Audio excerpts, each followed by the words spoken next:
Magkapatid kami. Kakampal ko si Bel.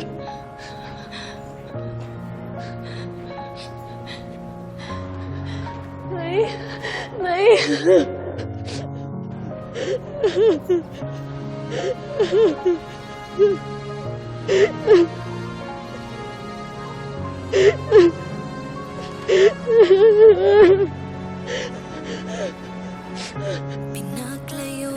Ikaw pa rin nawawala akong anak.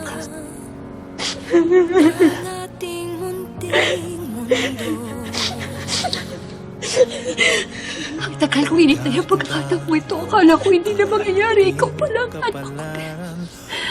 Ako rin. Hinintay sa moment na to. Ang tagal ko itinago ang totoo. Ang tagal na, Nay. Ang tagal na. Ang tagal na. Matagal mo na, anak. Nung pumasok po ako sa cafe, alam ko na po lahat. Bakit hindi mo sinabi sa akin? Pasensya na po, Nay. Pero mas pinili ko po protektahan si Dan. Kasi nakita ko po ang galit niyo. At nakita ko po na masisira ang pamilya natin.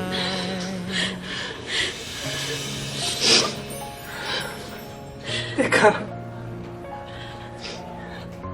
Paano nangyari yun? Anong kinalaman ni Tatay Chris dito?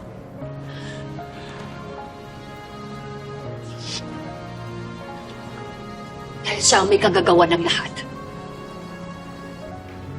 Tyrone, siya ang nagnakaw sa kapatid mo. Siya ang dahilan kung bakit nahiwalay sa atin si Bel.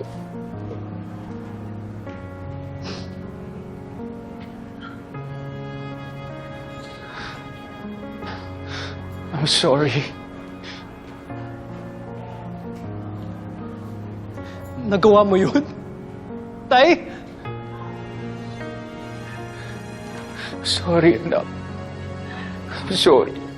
Saka lang na natin itindihin yung kasalanan ng tatay ninyo, ha?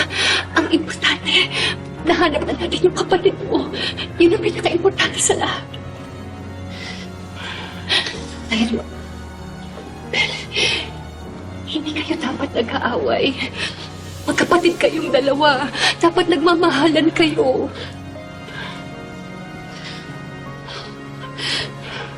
Tyrone, kaya ayaw kong umalis eh.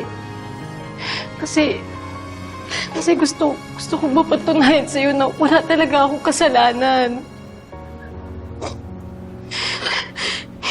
Importante ang magiging pagtingin mo sa akin kasi kapatid kita eh. Mahal kita, Tyrone. Ayokong mawala yung friendship natin. Sumama ang loob ko dahil kay Madam Masinta. Dahil sa nangyari sa kanya. Kaya nawala ang kontrol ko.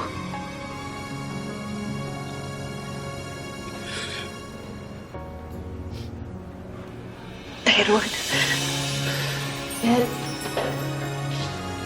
magkapatid kayo. Magkakapal kayong dalawa.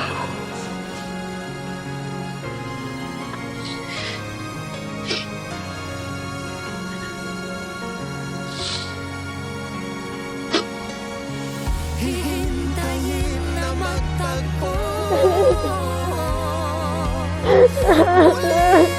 ating mga pusa. Sa huling sandali, ikaw ay mahal. Sa panahon Tagal na kitang hinahanap, Bel. tayo ay magkasama. Sa huling sandali, Tagal ko na hinahanap kakambal ko.